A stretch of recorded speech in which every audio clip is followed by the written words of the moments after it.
and welcome to Good Morning UK. Have your say.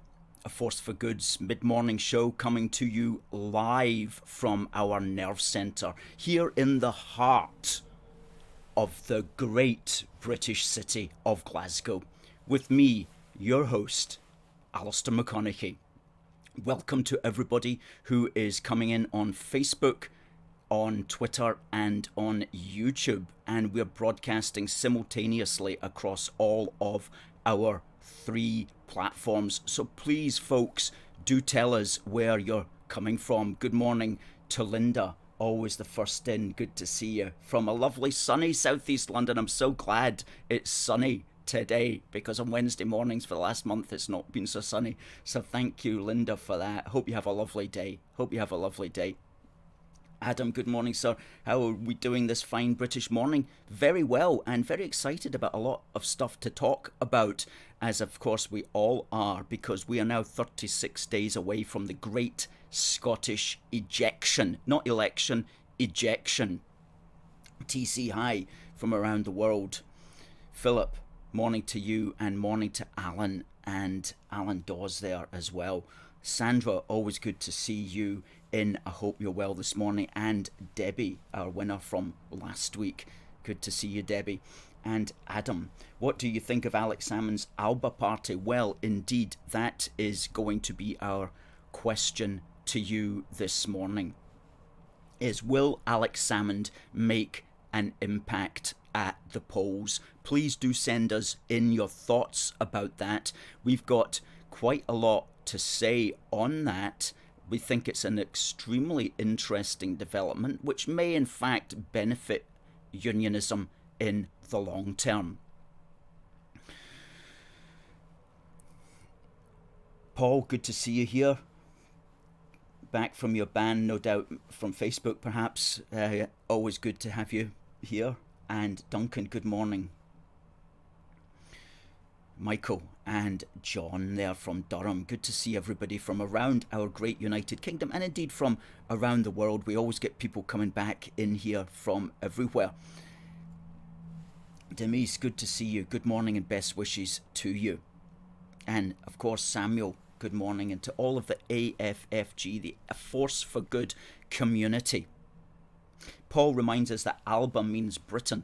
That's if we could be agreed on how to pronounce it, because I always just thought it was Alba, but apparently Alex Salmond has his own interesting pronunciation, which has actually got more syllables than two. So how do we pronounce Alba? That's another good question. Everybody tries to make it more complicated than it is. That's the problem. Divide and conquer is the plan. That's often true, Irene. I agree with you.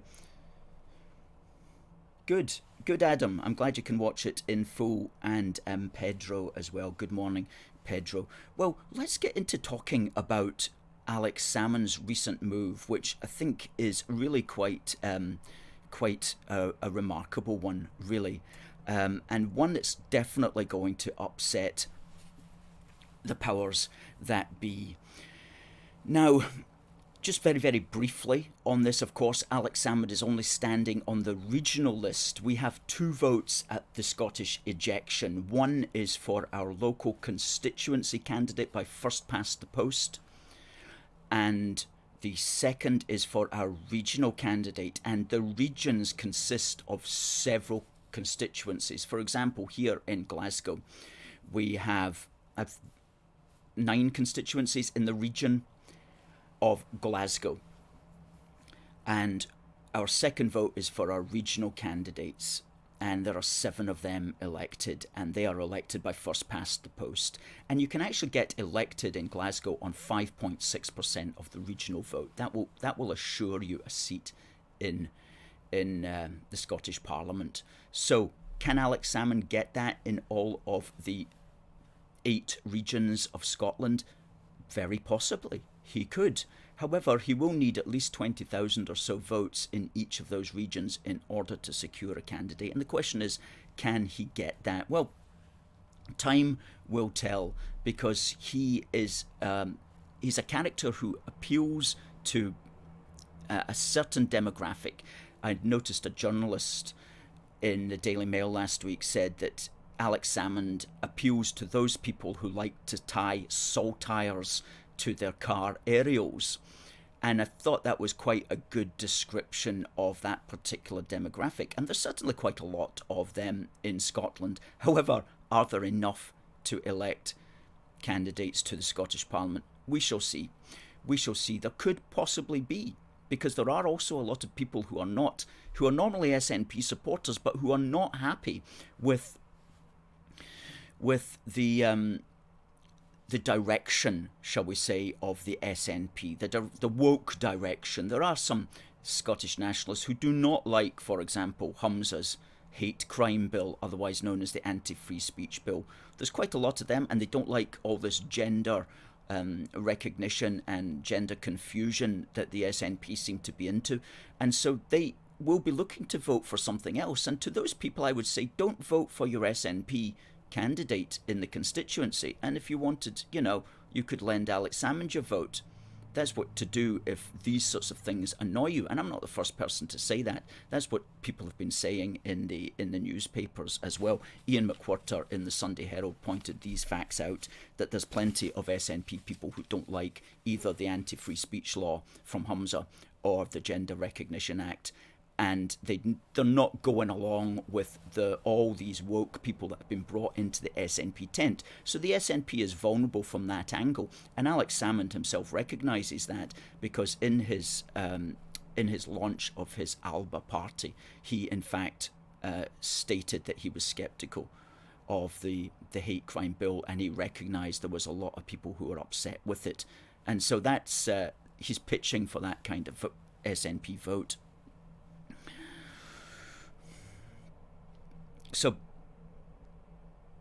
Stephen interestingly says he sees little or no support for the Alba party. They will not take one single unionist vote, that's for sure. They will take regional seats from the Greens and SNP only. I agree that they are going to take seats from the Greens, because the Greens have only got elected because a proportion of their vote comes from Scottish nationalists who want to use their second vote in such a way as to elect another separatist party. So if they actually have the real deal in the shape of Alex Salmond, they're likely to give their votes to Alex Salmond. So I see the Greens as being major losers in this particular battle at the Great Scottish Ejection. And wouldn't it be wonderful if we got out those 5 Greens who are in there at the moment, who are, as one journalist at the weekend said, a wholly owned subsidiary of the SNP.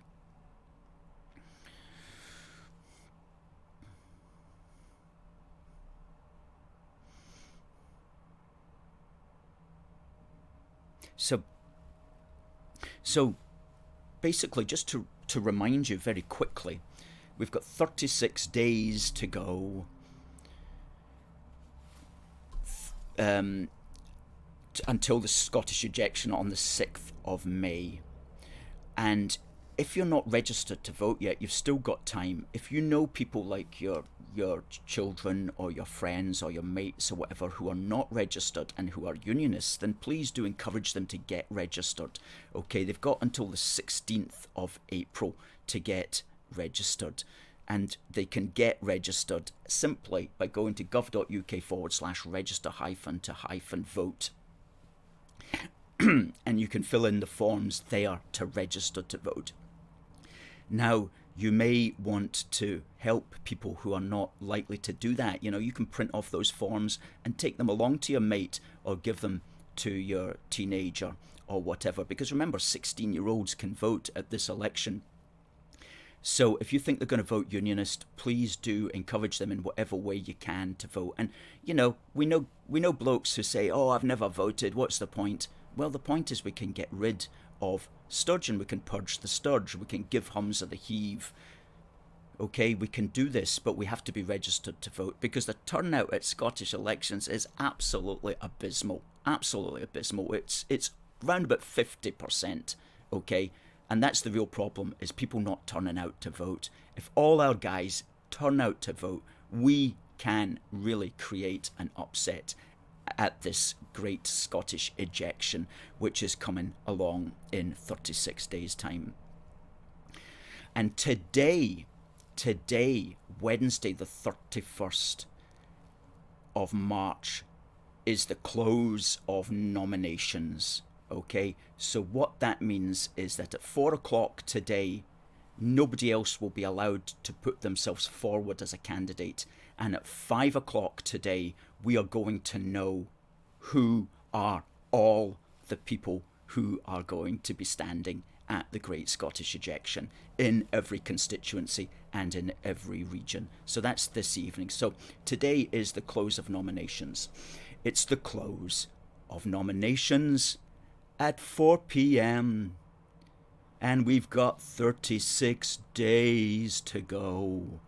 And the whole country's watching just to see this show. With 36 days to go. Ding, ding, deedle-ding, ding, ding, deedle-ding, ding, ding. If you remember your Johnny Cash.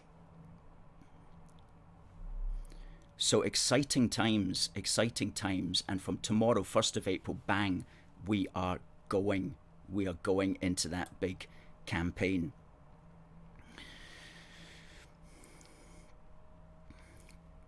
Now, just checking out the comments here. Anybody got comments to make on Alex Salmond? Stephen again, last night's debate was interesting except for the SNP. The other parties talked about a vision that was inclusive and exciting. The SNP only had the same worn-out rhetoric. Exactly. Don't they just have worn-out rhetoric? And there comes a time when we've heard it so often that sometimes parties just run their natural age. You know, they just run out of steam. And we could be looking at that.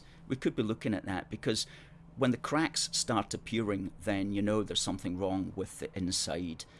And the cracks have started appearing, especially with Alex Salmond and Nicola, because for the first time ever, the SNP is no longer a cohesive single movement. It is fracturing, and that can only be good news for us. Yvonne Ralston says, love it, Johnny Cash. Got more to say about Johnny Cash coming up actually on this day in British history very shortly.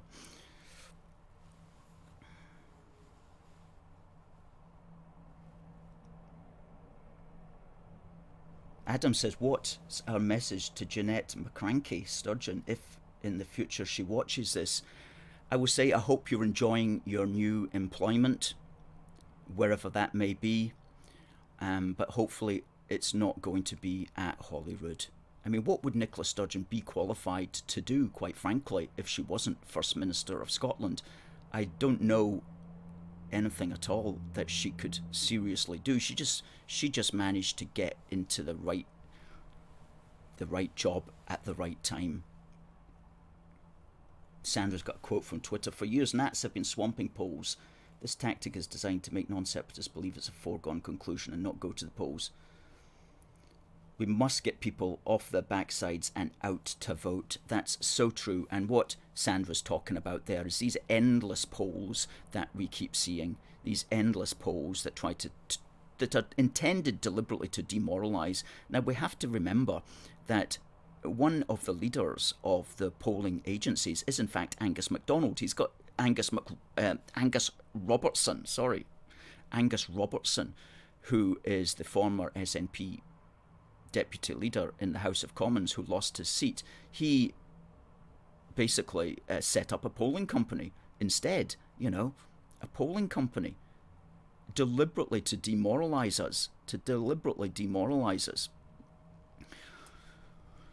So we can't trust these polls because polls are a black art.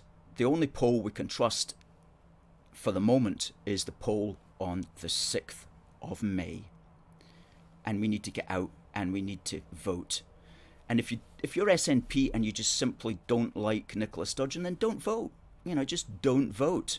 Don't vote for her. Don't vote for her party in the constituency. Don't vote for her party in the region. That's a way of exercising your vote as well, as simply not voting. Or you might want to take a chance with one of the pro-UK parties as well. Well, on this day in British history, and we always talk about British history because without an understanding of where we've come from, then we don't know how we got to where we are. And that's unfortunately the situation of quite a lot of people in Scotland at the moment, because the wider British picture has been suppressed. So we always like to hark back in time to what's happened in the past, so we know how we've come to where we are, so we know why we should go forward together.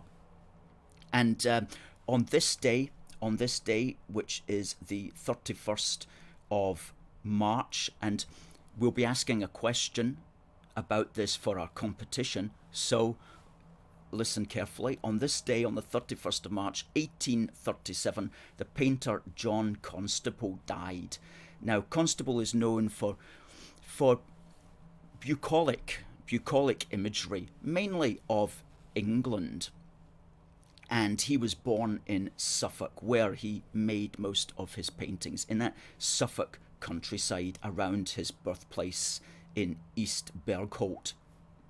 And his style is called a naturalistic style. And interestingly, when it first came out, nobody was interested in his paintings at all. Now, some of you may remember and have seen this.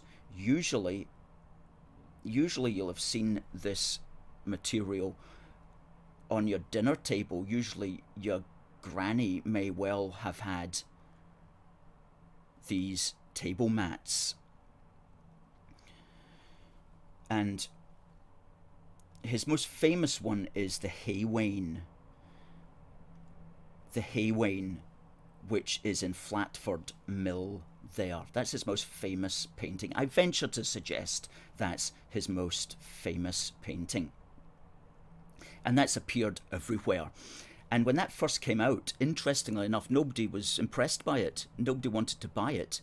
He put it up for sale and he didn't actually get any takers, incredibly enough. And his excuse was, he goes, because my limited art is to be found under every hedge and in every lane, and therefore nobody thinks it worth picking up. But now, of course, that is one of the great British classic paintings, and that's called the Haywain, and that's at Flatford Mill in Suffolk, looking over Flatford Mill to Essex, and you can see that at the National Gallery. So that's John Constable, who died on this day, 31st of March in 1837. Fantastic paintings that he did. Also on this day yesterday in British history, on the 30th of March 1986, there was a certain concert that I attended. And some people have said to me, Alistair, we see you wear that black bomber jacket. Where can I get one? And I say to these people, this is actually quite an exclusive bomber jacket and it's not able to be picked up anymore. But if you want one, here's what you'll need to do. You'll need to build a time machine and you'll need to set it for the 30th of March 1986. And you'll need to program it so that it arrives in the parking lot outside the Sands Centre in Carlisle. Then you'll need to get out of your time machine and you'll need to walk into the Sands Centre and you'll need to go into the lobby and you'll need to go up to the merchandise stall and you'll need to say to the bloke behind the counter, please can I have one of those black Johnny Cash Europe 1986 tour jackets, please.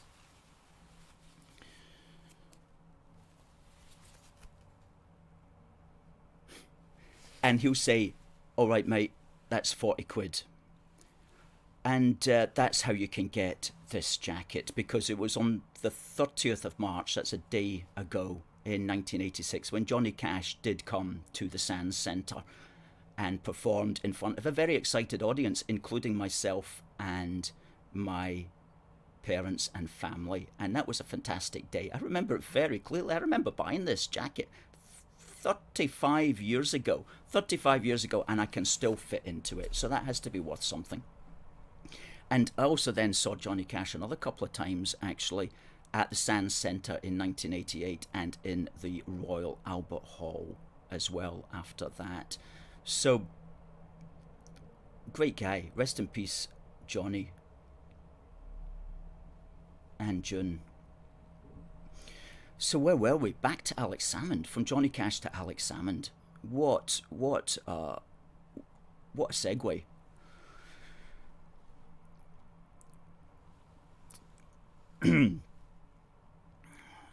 Paul says, I don't know what you're talking about there, Paul. I hope it's not rude.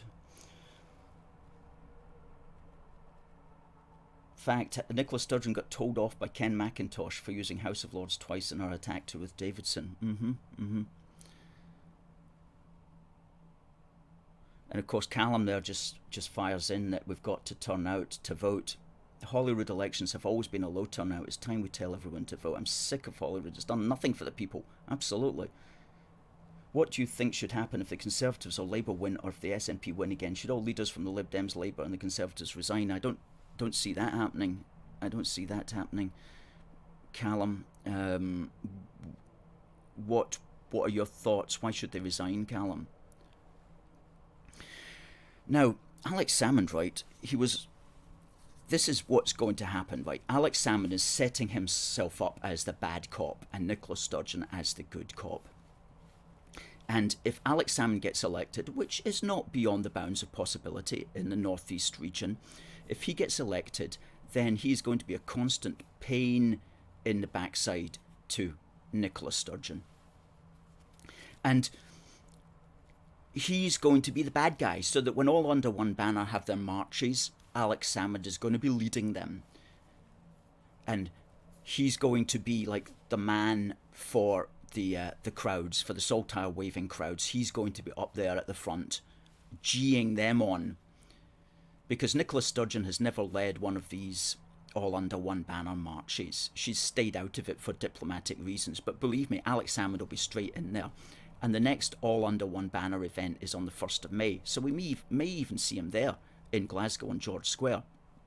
So he's going to be doing all of that. And in fact, the front page of the Metro said last week, Alex Salmond, take to the streets. This is what Salmond was advocating. Peaceful demonstrations. So he's really going to ramp that up among that sort of type of person. And, you know, there's not that many of them, actually. And this is where the big problem is going to lie.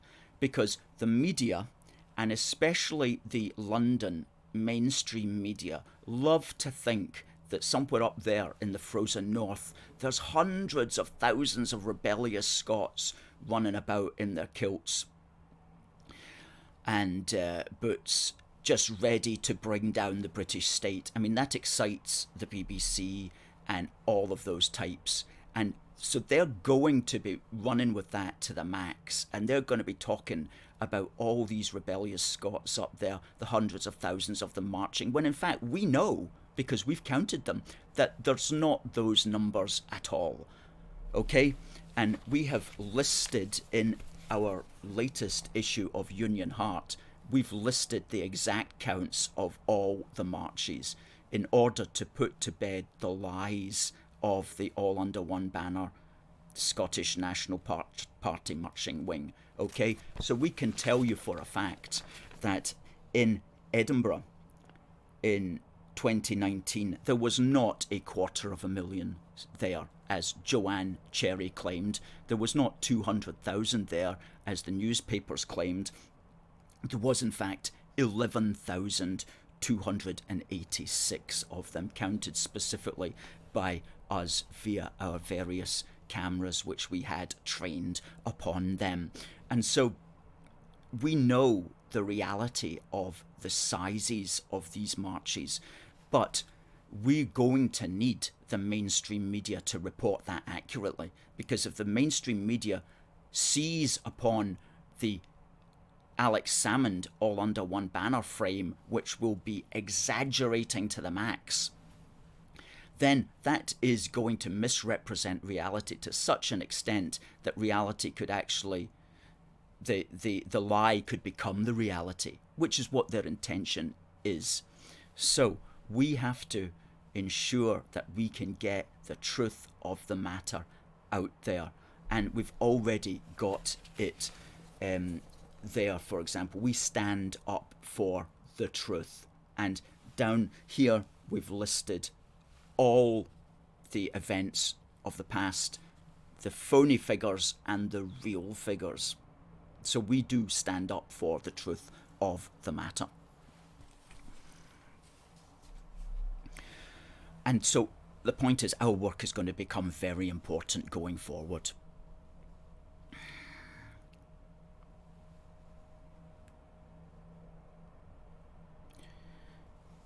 Adam says, Alex Salmond says that his push for independence will be, and I quote, difficult to say no to. How do you respond to that? Yeah, what they're going to do, and it all depends, Adam, upon whether or not they do win a majority of seats. And getting back to the Alba party, it may just be that Alba will replace the SNP on the regional list. At the moment, the SNP only have 4 candidates elected via proportional representation on the regional list. So it may simply be that those 4 candidates won't get elected, and you'll have 4 Alba party candidates elected instead.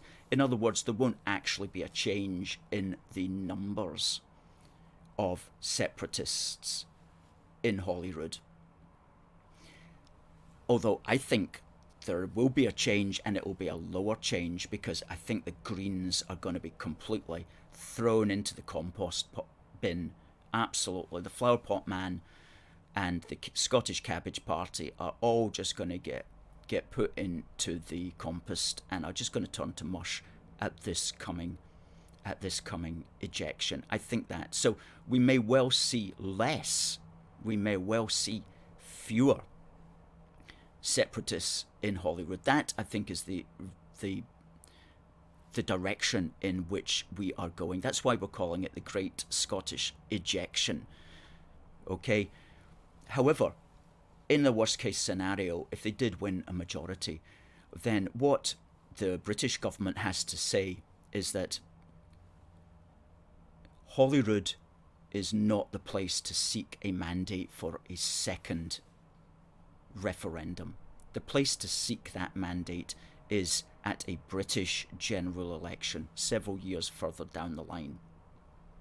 And Holyrood is not the correct constitutional forum to seek a mandate for a second referendum on independence, because such a separation is about the SNP removing its MPs from the British Parliament.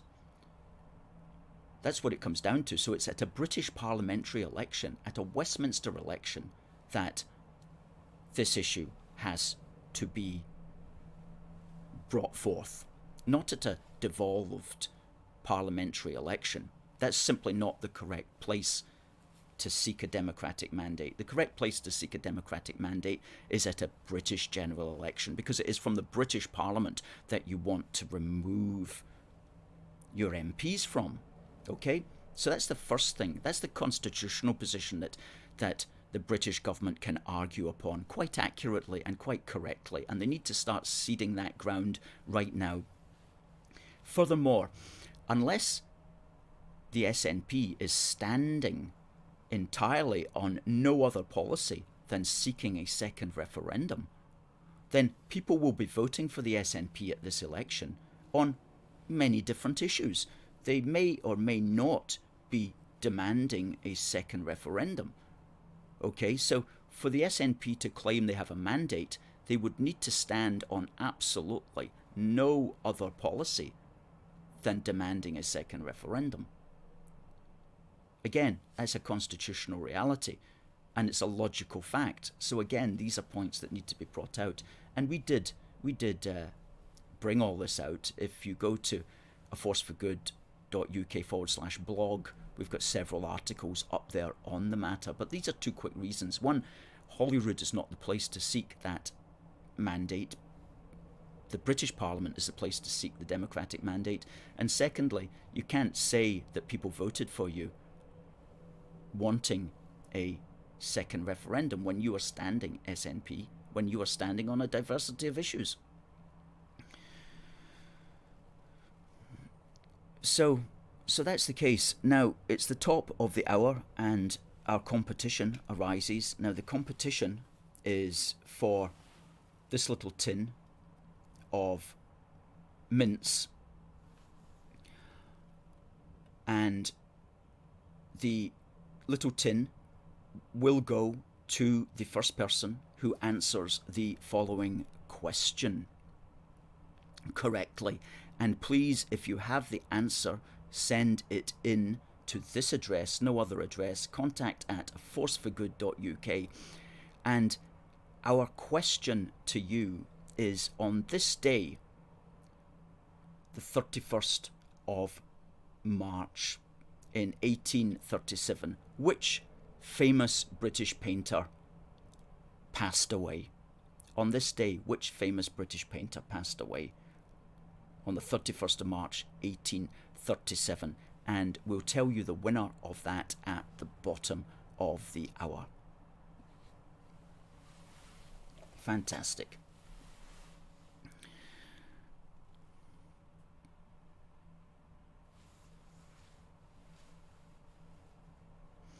Well, Paul comes in with a very good point here. What happens to Sturgeon if the constituency incorporates Govan Hill? It's called Glasgow South Side. What happens if they choose somebody else? Well, that's an important point. Basically, what it means is if Sarwar, Anas Sarwar, leader of the Labour Party, if he won Glasgow South Side, Nicola Sturgeon would be out of Holyrood. Okay? That's what it would mean. Because she's number 2 on the Scottish National Party's regional list for Glasgow, but it's very unlikely that they would have 2 MSPs elected on the regional list. So if Anas Sarwar wins in Glasgow South Side, then Sturgeon is out of Holyrood. And wouldn't that be astonishing? Wouldn't that be an amazing turn-up for the books? And it's entirely possible, but it depends upon Anas Sarwar going in hard and going in strong on the sorts of things that disenchanted SNP people will give him their vote for. For example, going in hard against the SNP's hate crime bill, going in hard against the Gender Recognition Act, which allows men in women's toilets and all that kind of stuff, you know, going in hard on that. But will he? Or is he just as politically correct as Sturgeon? You see, that's the bind that he's in. It's not like we've got people like myself or others standing for the Labour Party, in which case we would make mincemeat out of Sturgeon. Sturgeon is being like attacked by a wet cloth at the moment. So when you've got that sort of opposition, it's not clear whether that sort of opposition can really set themselves up as a real authority to vote for. Time will tell. Time will tell. Sandra says she's second on the list. She would get a seat because I'm not so sure the number 1 would stand down. Well, we'd have to see. But if the number 1 did stand down, then that would be a scandal in itself, wouldn't it? No, Paul. Slenderman Swinney is not in the Glasgow region. And exactly, Stephen, it should be easy. Glasgow was always Labour. And so there's still a lot of that Labour vote out there, and it just needs to come back. Labour need to start a strong jobs-based. That was always the strongest thing about Labour: jobs for their demographic, and people would vote for them. And especially if they heard a good unionist message as well, people will vote for them.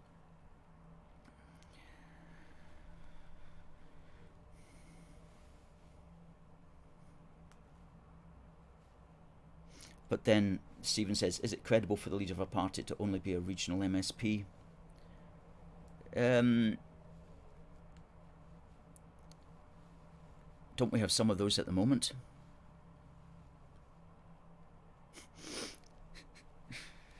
Yeah, yeah. Yeah.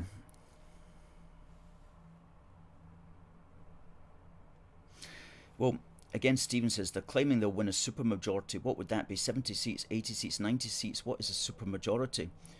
Yeah, I don't know how they're defining supermajority other than just a big majority in the Scottish Parliament, but it's almost certain that they're not going to get those sorts of things. You know, if every single person who votes SNP votes for Alba on the list, then they could get a supermajority, but that's simply not going to happen. And why should SNP people do that anyway, if they don't like Salmond and his people? And why would they vote essentially to split up their own party by introducing a new party into Holyrood that's going to be the bane of Nicola Sturgeon's existence? So I don't see Salmond getting all these sorts of votes that he talks about, although he will get quite a few, there's no doubt about it. There are enough people who love flying saltires from the car aerials in Scotland to vote for somebody like Salmond. So, but it'll be at the expense of the Greens as well. It'll be at the expense of the Greens. So that's great news. That's great news. The Scottish Cabbage Party getting in the compost bin. So important. So important to get the cabbages in the compost, because they do absolutely nothing. You know, Brian Monteith had a very good article in yesterday's Scotsman, which I'm just going to quote from. He says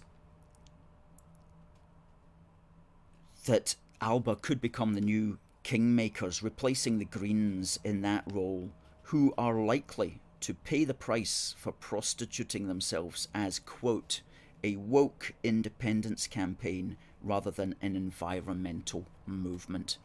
And that's so true. That's so true. When you think of the Greens, you don't think of anything that they've done for the environment, okay?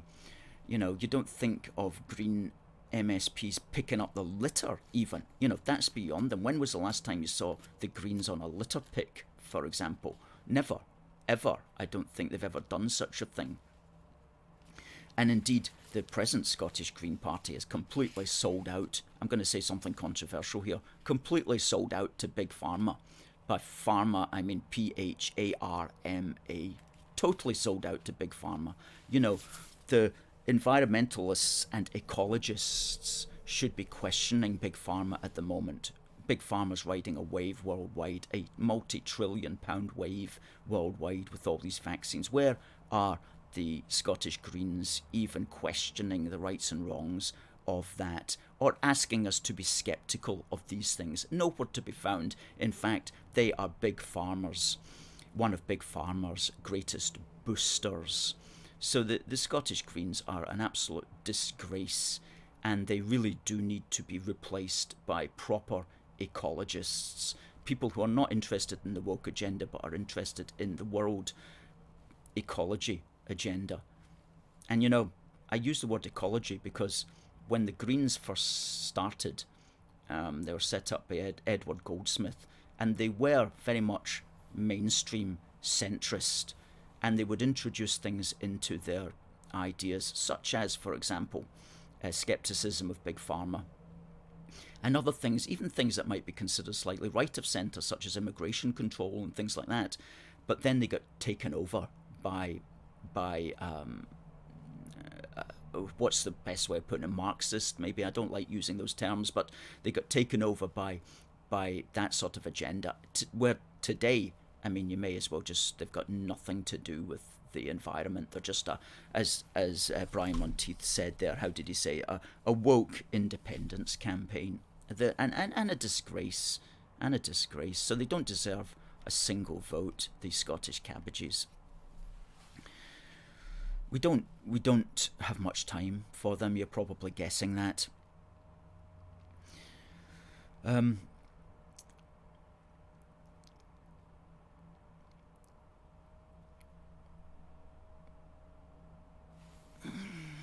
Absolutely, absolutely. Now, I mentioned earlier there that today is the close of nominations for the Great Scottish Ejection, right? And the Great Scottish Ejection will be on Thursday, the 6th of May, but postal ballots will be going out from the beginning of next week. So if you are voting by post, then you'll be getting your ballots next week probably. If you are not yet registered and you want to vote by post, then you've got until the 6th of April to do so. We at A Force for Good are going to be beginning a campaign from tomorrow, from the 1st of April, Thursday, the 1st of April, and we're going to call it Countdown to the Great Scottish Ejection. And what we're going to be doing every working day, every weekday that is, Monday to Friday, that will be 26 days, we're going to do a video in the morning from Humza Useless's constituency, which is Glasgow Pollock. And this campaign of ours is basically going to be intended to give Humza the heave. Okay? Intended to give Humza the heave, to get Humza out. And we're going to be running a video every morning from the 1st of April to the 6th of May inclusive, and it's going to be on weekdays, and it's going to be called Countdown to the Great Scottish Ejection. 35 days to go, the next one 34 days to go, and so on. And it's going to be from somewhere in Humza Useless's constituency. And maybe we'll even meet him on the street, who knows. But we're going to be explaining why you should not support the separatists and why you should vote for the United Kingdom and its future. And we're going to, each day, we're going to have a programme that will address a particular failing of the separatists, whether it's education or crime or jobs or what have you. And we're going to be talking up the United Kingdom, and we're going to be reminding you to get out and vote. And that's what we're going to be doing. It's going to be Countdown to the Great Scottish Ejection. That's going to be a series of videos, about 25 or 26 videos between now and the 6th of May. And it's going to be broadcasting on Facebook, Twitter and YouTube simultaneously. So guys, if you can please share those videos, if you can please retweet those videos, if you're watching on YouTube, if you can give them the thumbs up and share them as well via YouTube, share them onto the other platforms that you're part of, because we want to get this message out there that we're going to give Humza the heave, and we're going to get Humza out, and we're going to purge the scourge at the Great Scottish Ejection on the 6th of May. So that's what we'll be doing here, and we'll be doing that live every morning from the constituency of Glasgow Pollock, probably mid-morning, sometimes depend because we might have further to travel in the constituency, but we're going to be doing that live from outside, and if we can bring in some local history of Glasgow Pollock at the same time as well. But there's lots to do here. You know, we can go down onto the Govan shipside, and we can show the BAE systems where they're building the frigates and other things that are going on in the Glasgow Pollock constituency, which is Humza's constituency. And of course, we are not a fan, as many people know, we are not a fan of Humza, and we put out this wonderful poster outside Holyrood, which says, Humza says you've had a bit too much to think. On Thursday the 6th of May, get Humza out in the Glasgow Pollock constituency. Okay, and that's Humza in his 1984 outfit. And remember, if we get him out, then again, he's not on the regional list. He's got no insurance policy. If he gets defeated, he's out of Holyrood. Imagine if we got Humza out and we got Sturgeon out. How our lives would change. Oh, I mean, Scotland would be a different place. It really would. It would be a new beginning, almost, you know, if we got those two characters out of public office. It would be amazing. It would be amazing. So we have to set ourselves that goal, and we have to talk it up, because if you don't talk it up, it's definitely not going to happen, and we believe that it will happen. We do believe that. Sandra says that Lawrence Fox's party is standing a candidate. That's interesting. We'll know tonight the name of that candidate, and we'll know for certain, because nominations close today at 4 p.m. and so the local councils will be putting up the lists of the candidates who are standing within their council regions today, round about probably 5 o'clock or later in the evening. So we'll certainly know by tomorrow. Richard likes Scottish ejection. He likes that term. Absolutely. It's a great term. And as Christopher says, getting rid of Sturgeon and Humza would be like draining a septic tank. Yeah, that's for sure. A septic tank that we're all drowning in. Tommy says useless out. You just have to get rid of him. You just have to get rid of Humza, Yusuf. No question about it. And we're going to do it. We're going to do it on the Great Scottish Ejection on May the 6th. Unfortunately, we're not going to know the results until the Sunday because of this COVID pantomime. They are taking longer to count the votes, and so it's not going to be until Sunday afternoon or Sunday evening that we actually know who's won and who's not won, and whether or not Scotland can have a new beginning. So folks, I read a fantastic letter yesterday that was in the Scottish Daily Mail, and I'm not going to read it all out. I'm going to put it up on the Facebook page, and we'll put it out on Twitter later today. But it was from Jill Stevenson, and she was pointing out, and I love these historical analogies, historical comparisons. She was saying that, you know, the SNP like to think that if they won a referendum by 51 to 49, everything's going to be hunky-dory, even though the country is split right down the middle. And as she pointed out, that's not really happened before in any other countries. And she used the example of Norway, that used to be in a political union with Sweden. And in 1905, they chose to have a referendum to leave that union. And Norway left that union, but the vote was 371,000 people to 184 people. Okay, 184 people chose to remain in the union, and 137,000 voted to leave. And in other words, so that was like 99.9% in favour. Okay, and so Norway could move on because everybody was in agreement.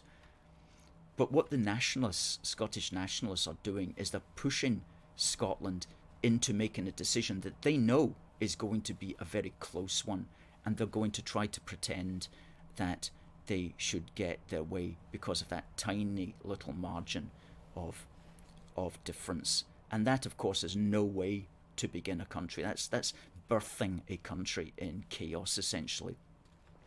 Just a good point that needs to be made more widely known, that Jill Stevenson put out yesterday, and we'll put that out in our Facebook page later today.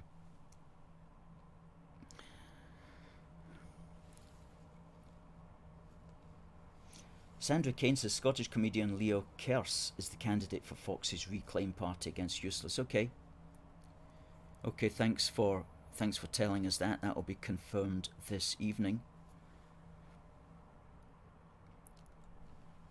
Standing against the Scottish Nutters Party, or what we used to say back in the 70s, the Scottish Nose Pickers.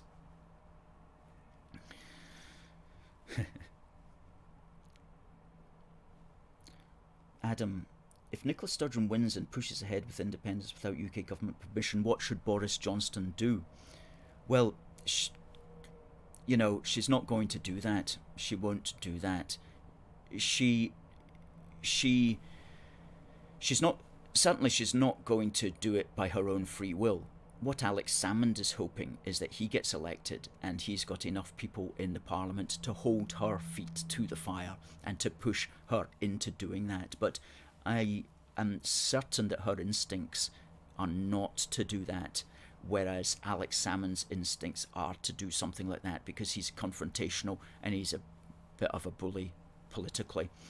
So she might have to end up doing that, but only if Salmond is caught her into a bind that she has to do that. Okay, and what should Boris Johnson do? Well, what should we Unionists do in a situation like that?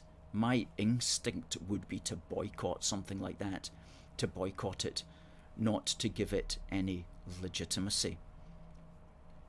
That would be a dangerous move for society as well, because it would be increasing the friction that exists within Scotland, and it would not be advisable to do something like that in a situation where a huge, indeed half the population, does not want that to go ahead. So that would be a bad move if she did it, and I don't see her doing it without Alex Salmond pushing her into it. But if she did it, I think we should boycott it. What's your thoughts, Adam? Should we boycott something like that or not? Alan says, when do the postal votes drop? Our understanding is next week, probably towards the end of next week. That's week beginning 5th of April. And we don't agree with postal votes in principle, because that's giving people a vote before all the other parties have properly had their say. If you're a small party, and there's lots of small parties standing at this election, you're not going to get your word out until the very last day. You're needing all the time that you can possibly have to campaign if you're a small party, to be heard, to reach people. But what's going to happen if society moves to majority postal voting? It means that lots of people are going to vote just for the parties that they know about, without taking a chance on the smaller parties, because they haven't had time to hear from the smaller parties. So postal voting terribly prejudices small parties, terribly prejudices them, because it doesn't allow them time to get their message out to as many people as possible. But to answer your question, towards the end of next week is when we believe that they're going out. But if you can, we always encourage people to go through the ritual of going along to the ballot box, and that also ensures that you see your post, you see your mark going into the ballot box, because who knows where it goes once you've put it into the letterbox. Everybody knows you can lose mail, and that's a big risk of postal voting. Sandra says not a single union supporter should vote in any wildcat referendum, and totally agree with that. Wildcat referendum. Adam comes back saying they're saying that if 50% or less, then a vote boycott would be possible, but if it's 75% to vote over, yeah, there's not likely ever in Scotland to get to those sorts of figures where 75% of people want Scottish separation. I mean, that was never going to happen.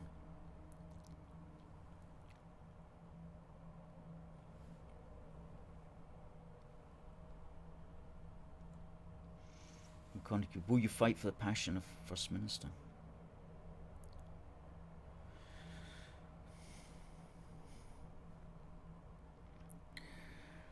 Aye. Let's see if we have a winner of our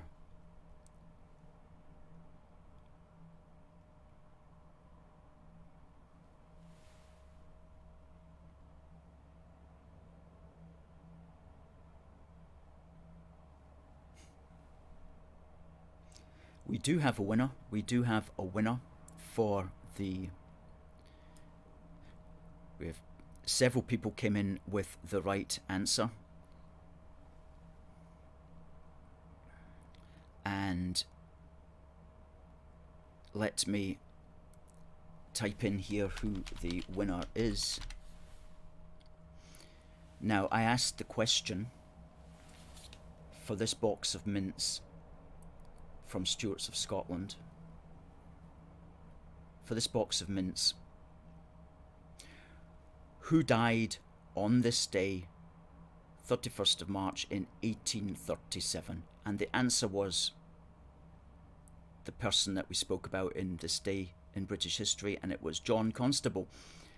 Fairly easy question, and I'm glad to say that the winner is Sandra Kane. And that's fitting, because Sandra's made a lot of engagement this morning with the posts. So congratulations, Sandra, for winning this box. This box, which will be winging its way to you this afternoon. And enjoy, and they're nice mints, I can tell you that. Well done, Sandra.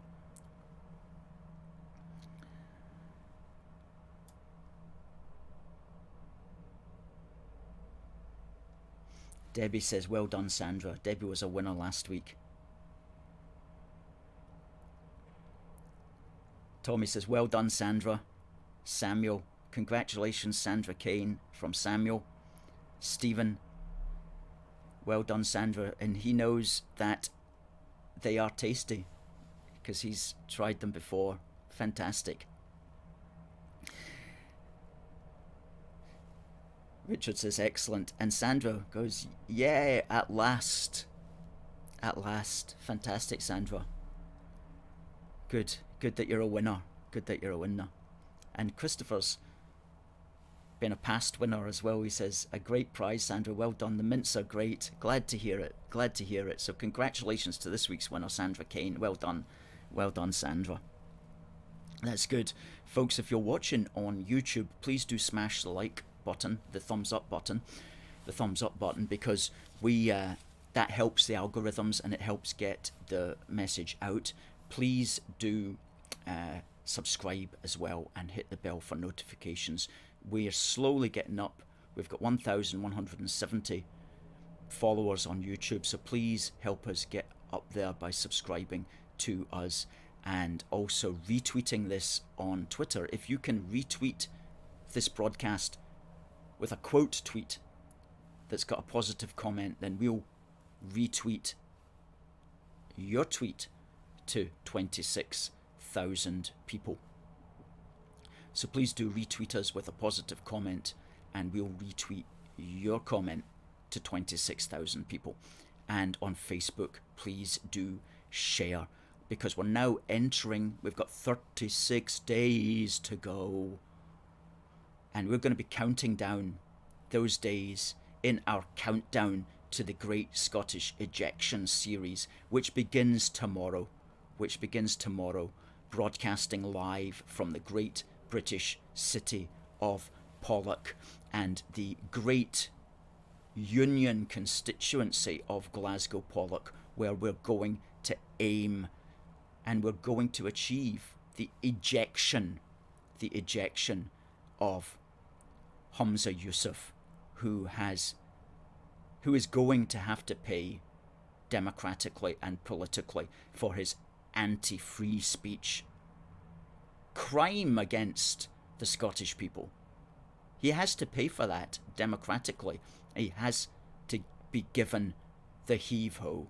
And we're going to do what we can every working day between now and the 6th of May to give Humza the heave, to purge the sturge, to get Slender Man Swinney in the big wheelie binny, and to make Angus Robertson the soon-to-be forgotten one. We have to do this, and we're going to do it at the Great Scottish Ejection. So thanks everyone for watching and taking part. Have a great day and all the best. It just remains for me to say thank you for watching. God bless the United Kingdom, and God save the Queen. We'll see you tomorrow at the countdown to the Great Scottish Ejection. Take care.